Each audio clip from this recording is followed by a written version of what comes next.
Hi guys, today I'm going to be presenting my persuasive speech. Have you ever picked up your phone just to check one thing and then all of a sudden 30 minutes go by? You don't even remember what you were looking at.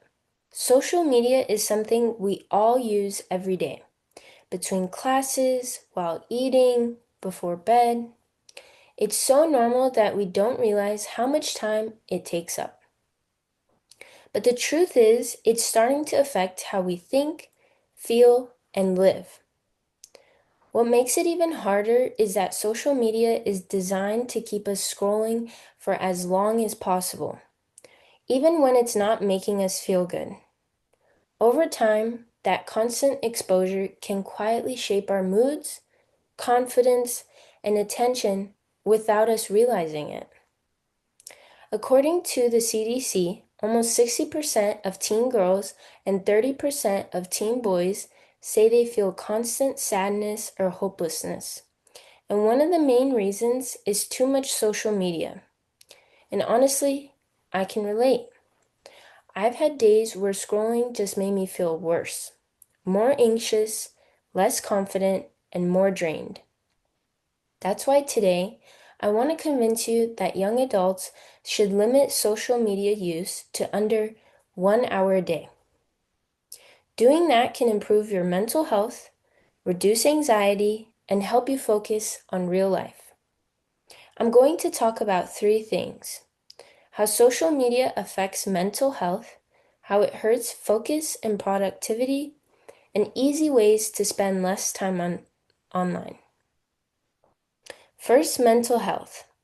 The National Institutes of Health found that people who spend lots of time on social media are more likely to feel anxious, depressed, or unhappy with themselves.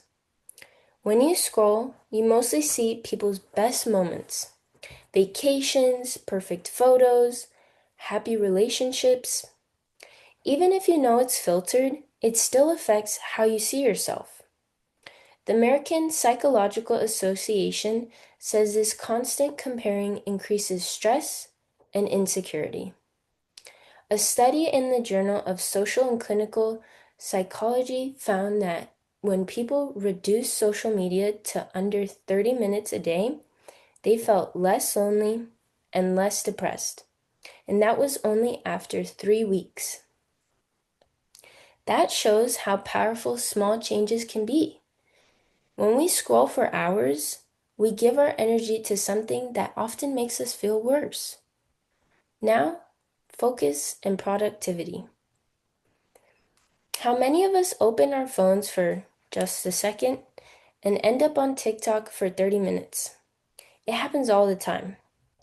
Harvard Business Review found that digital distractions, every ping and notification, can lower productivity by up to 40%. The Mayo Clinic says that even when you don't open a notification, your body still reacts. Your brain releases stress hormones that keep you on edge.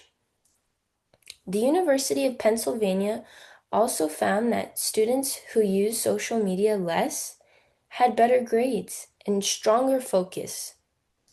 When your brain isn't constantly switching between apps, you can actually pay attention and feel calmer.